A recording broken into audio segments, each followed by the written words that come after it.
All right, so in section 8, we're evaluating algebraic equations, expressions, formulas, and more of a plug and chug type operation. For example, if we look at our number 1, it has this expression, 3x, the quantity 3xy plus 2y, all of that squared. And so they tell us values for x and y. So we're going to plug those values in to our expression and then state what that value is. So that's when we evaluate an expression. Most of the other problems in the section are dealing with getting formulas and then applying those formulas to the situation.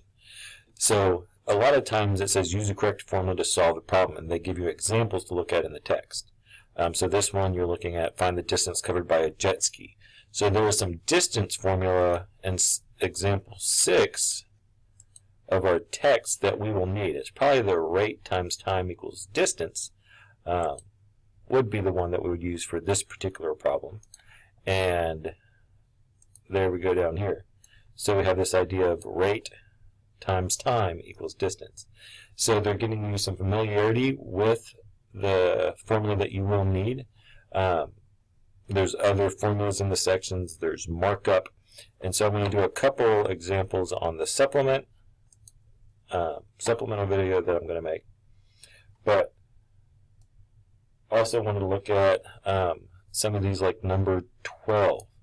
Finding the mean. Again, see example 8. It'll show you how to calculate the mean.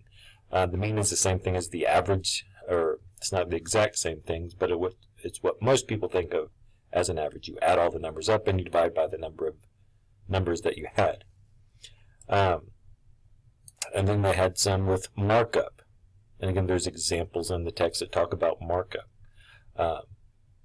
We all will buy a car at one point in time, and so there's an invoice price. They mark it up some percentage or a dollar amount, and then there's a new price.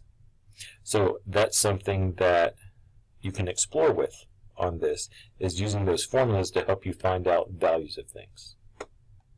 So I'll have a couple problems on a supplemental that should help you get started with Section 8.